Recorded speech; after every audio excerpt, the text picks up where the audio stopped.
Hello student, welcome to Seva Pathshala. আজি তোমালোকৰ class 9 ৰ এডভান্স মেথছৰ অনুশীলনী 6.3 9 নম্বৰ কুৱেশ্যনৰ পৰা আলোচনা কৰিম। ইয়াৰ আগৰ 1 2 3 4 ইয়াৰ 9 আগলৈকে যিমানখিনি কুৱেশ্যন আনসাৰ আছিল মই অলৰেডি তোমালোকক কৰাইছো। গতিকে আগৰ ক্লাছখিনি যদি এটেন্ড কৰিব বিচাৰা আজিৰ ক্লাছৰ ডেসক্ৰিপচনত বা আমাৰ এইটো সেৱা পাঠশালা ইউটিউব চেনেলৰ প্লেলিষ্টত পাই যাবা। ক্লাছ 9 এডভান্স মেথছ বুলি আছে, তাতে গোটেইখিনি ক্লাছ মই এক নম্বৰ পৰা কৰাই দিছো। গতিকে আজি 9 নম্বৰ কুৱেশ্যনটো চোৱা।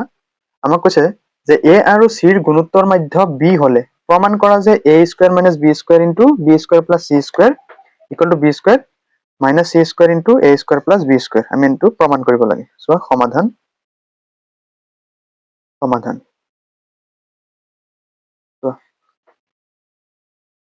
গুণোত্তৰ প্ৰকৃতিত হলে গুণোত্তৰ মাধ্যত হলে হেৰি কৰি এটা সিকোয়েন্স আছে, সেই সিকোয়েন্সটো হল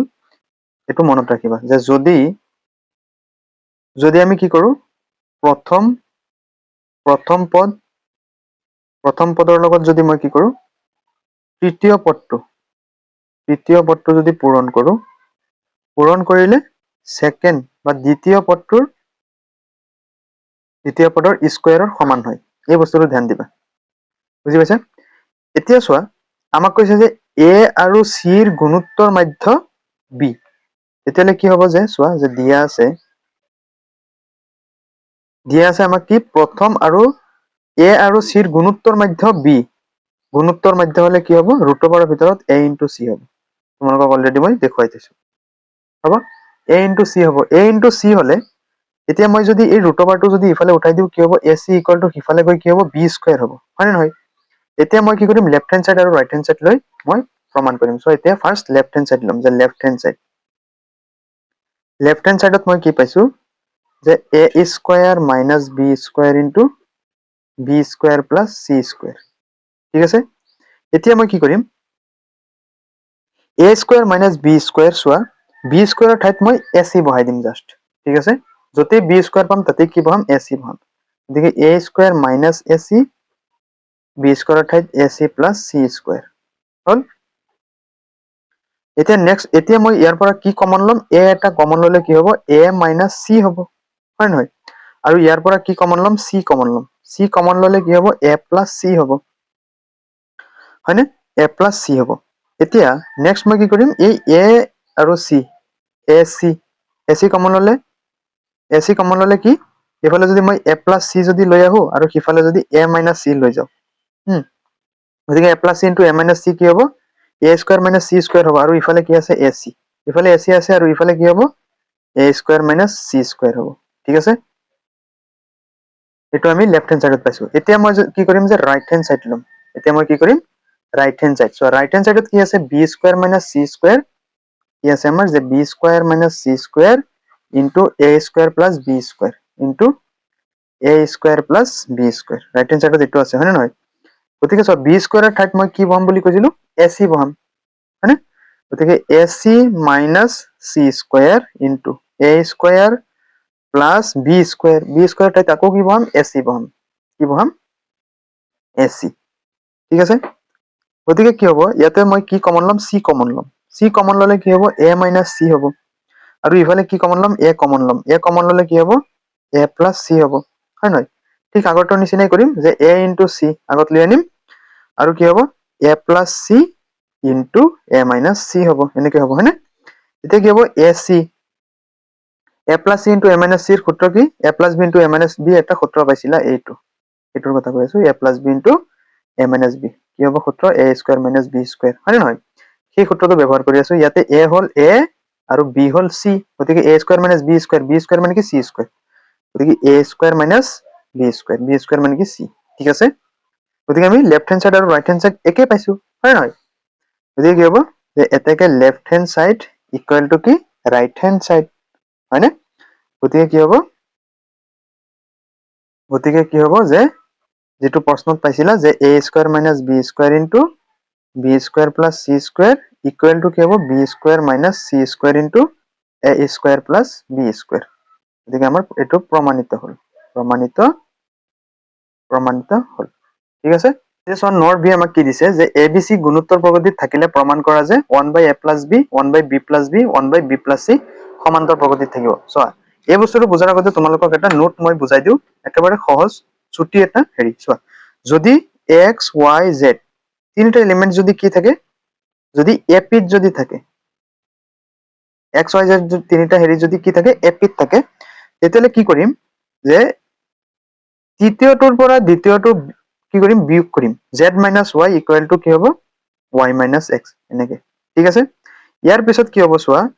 মাইনাছ এক্সটো মই যদি ইফালে লৈ আনো কি হ'ব জেড প্লাছ এক্স হ'ব আৰু ইফালে কি হ'ব ৱাই আৰু ইফালে মাইনাছ ৱাই ইফালে আহি কি হ'ব প্লাছৰ ৱাই হ'ব মানে দুয়োটা ৱাই একলগ কৰাৰ চেষ্টা কৰিলো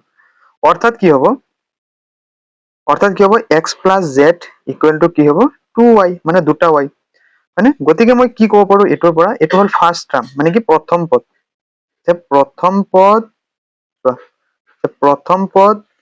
প্লাছ জেড কি তৃতীয়তম পদ প্ৰথম পদ আৰু তৃতীয় পদৰ যোগফল কি হ'ব দ্বিতীয় পদৰ 2 গুণ যে দ্বিতীয় পদৰ 2 গুণ হ'ব বুজি পাইছা দ্বিতীয় পদৰ 2 গুণ হলে এটো কি হ'ব সিকোয়েন্সটো এপিত হ'ব বুজি পাইছা মানে প্ৰথম পদ আৰু তৃতীয় পদ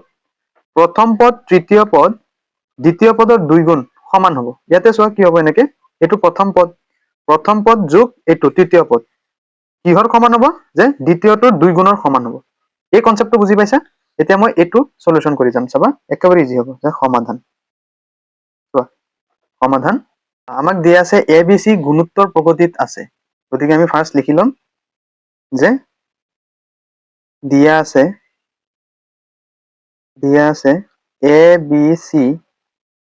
এবিসি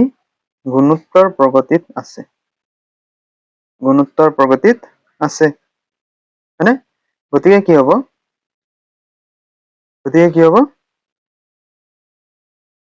যে AC equal to B square হ'ব AC equal to B square মানে দ্বিতীয় পদৰ 2 গুণ হয় নহয় প্ৰথম আৰু তৃতীয় পদৰ পূৰণফল কি হ'ব যে B square হ'ব দ্বিতীয়টো পদৰ হেৰি 2 গুণৰ সমান হ'ব আমি প্ৰমাণ কৰিব লাগে যে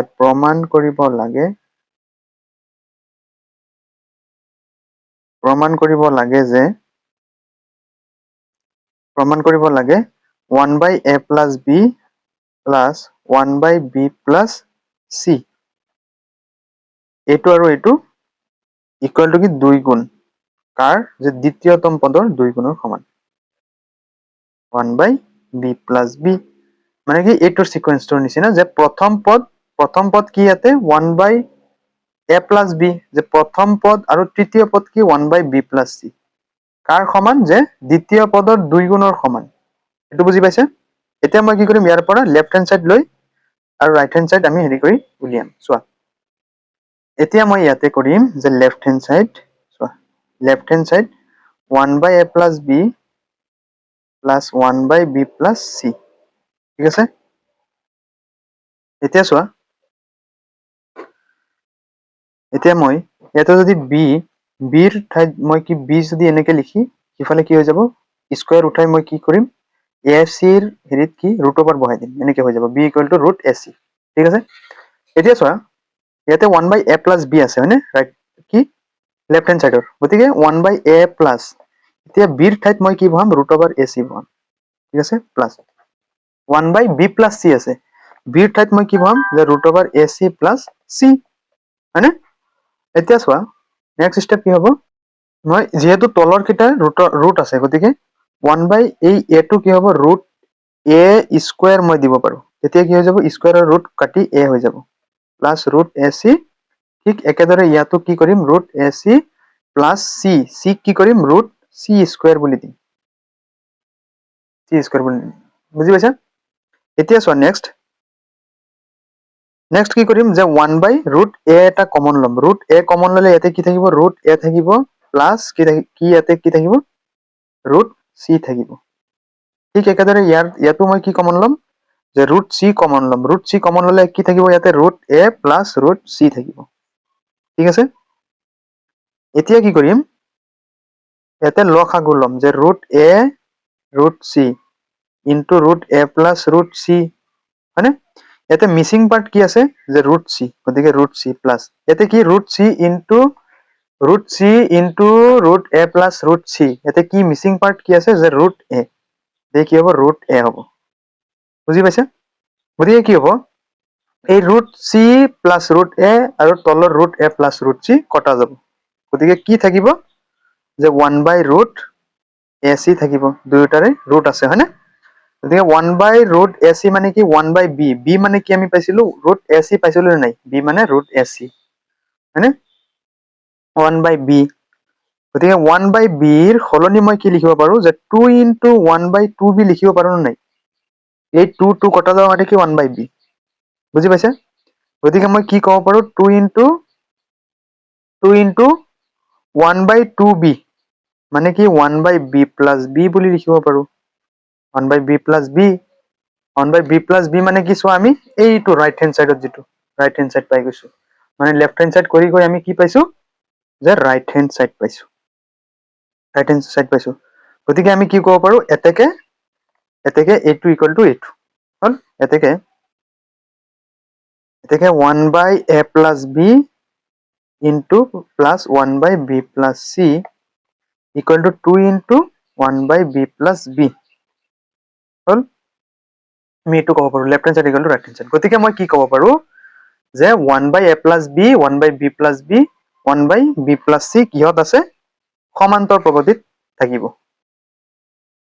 গতিকে কি ক'ব পাৰো এতেকে 1/a প্লাছ বি 1/বি প্লাছ বি 1/বি প্লাছ চি কিহত থাকিব সমান্তৰ প্ৰগতিত থাকিব অৰ্থাৎ এপিত থাকিব সমান্তৰ প্ৰগতিত থাকিব বুজি পাইছে গতিকে 9 নম্বৰ বিটোৰ সলিউশন আমাৰ হৈ গ'ল এতিয়া নেক্সট চোৱা আমাক কৈছে যদি এ বি চি এ সমান্তৰ প্ৰগতি আৰু বি চি এ গুণোত্তৰ প্ৰগতি গঠন কৰে তেন্তে প্ৰমাণ কৰা যে a = 2bc/b + c চোৱা সমাধান আমাক যেহেতু কৈছে এ বি চি এ কি সমান্তৰ প্ৰগতি গঠন কৰে অৰ্থাৎ এপি যেহেতু এ বি চি এ সমান্তৰ প্ৰগতি গঠন কৰে সমান্তৰ প্ৰগতিত আছে যেহেতু এ বি চি সমান্তৰ প্ৰগতিত আছে এটাকে মই কি ক'ব পাৰো যে বি মাইনাছ এ হয়নে B minus A equal to C minus B হয় নহয় গতিকে মই কি ক'ব পাৰো বি ইফালৰ মাইনাছৰ বিটো ইফালে লৈ আনিম প্লাছৰ b equal to c plus a 2b plus b কি হ'ব 2b equal to c plus a এইটো দি থম মই 1 নম্বৰ ঠিক আছে এতিয়া চোৱা আকৌ আমাক কি দিয়া আছে বি চি এ আকৌ বি চি এ গুণোত্তৰ প্ৰগতি অৰ্থাৎ জিপিত আছে গুণোত্তৰ প্ৰগতিত আছে এটাকে মই কি ক'ব পাৰো গুণোত্তৰ প্ৰগতিত থাকিলে যে c/b ইকুৱেল টু a/c হয়নে গতিকে মই কি ক'ব পাৰো c² ইকুৱেল টু কি হ'ব ab এইটো হ'ব 2 নম্বৰ হল এইটো 1 নম্বৰ দি থলো এইটো 2 নম্বৰ এতিয়া মই কি কৰিম ইয়াৰে ৰাইট হেণ্ড চাইড ল'ম ৰাইট হেণ্ড চাইড লৈ মই লেফট হেণ্ড চাইড কি কৰিম প্ৰমাণ কৰিম চোৱা ৰাইট হেণ্ড চাইডত কি আছে 2bc আৰু তলত কি আছে b + c হয়নে তেতিয়াহ'লে কি হ'ব চোৱা এতে মই 2bৰ সলনি কি লিখিম যে c + a 2bৰ সলনি কি লিখিম c + a তাৰপিছত কি লগত কি c পূৰণ হৈ আছে আৰু তলত কি আছে b + c তলত কি লিখিম b + c হল বুজি পাইছে গতিকে এইটো ব্ৰেকেট যদি উঠাই দিও কি হ'ব c² + ac হ'ব না নাই c² + ac আৰু তলত কি হ'ব b + c হয়নে এতিয়া চোৱা c² মানে কি ab গতিকে c² ঠাইত ab লিখিলো প্লাছ ac আৰু তলত কি আছে b + c হয়নে এতিয়া চোৱা ইয়াৰ পৰা মই কি ক'ম a এটা কমন ল'ম a কমন ল'লে ইয়াতে কি থাকিব b আৰু ইয়াতে কি থাকিব c থাকিব আৰু তলত কি আহি যাব b + c গতিকে এই b + c কটা গ'ল থাকিব কি অকল a থাকিব কি থাকিব a যেটো আমাৰ ৰাইট হেণ্ড চাইডত আছে আৰু লেফট হেণ্ড চাইডত আছে ৰাইট হেণ্ড চাইড লৈ আমি লেফট হেণ্ড চাইড হেৰি কৰিছো গতিকে কি হ'ব যে equal to left hand side আমি ৰাইট হেণ্ড চাইড লৈ প্ৰমাণ কৰিছিলো গতিকে মই কি ক'ব পাৰো যে মই প্ৰমাণ কৰিব পাৰো যে a equal to 2bc/b + c গতিকে আমাৰ c ৰ সলিউশন হৈ গ'ল গতিকে ষ্টুডেন্ট তোমালোকৰ আজিৰ 6.3 নৰ a b c তিনিটা প্ৰবলেম কৰালো এৰ নেক্সট ক্লাছত আমি বাকিখিনি প্ৰবলেম ষ্টেপ বাই ষ্টেপ কৰি গৈ থাকিম গতিকে আজিৰ ক্লাছটো তোমালোকে ভাল পালে ভিডিঅ'টো লাইক কৰি আমাৰ সেৱা পাঠশালা সাবস্ক্ৰাইব কৰি ৰাখিবা ইয়াৰ উপৰি তোমালোকে ক্লাছ 9 এডভান্স মেথছৰ গোটেইখিনি চেপ্টাৰ ৱাইজ আমাৰ ক্লাছ 9 এডভান্স মেথছ বুলি আছে প্লেলিষ্ট এটা, তাতে গোটেইখিনি ক্লাছ পাই যাবা। গতিকে আজিলৈ আহিছো, থেংক ইউ।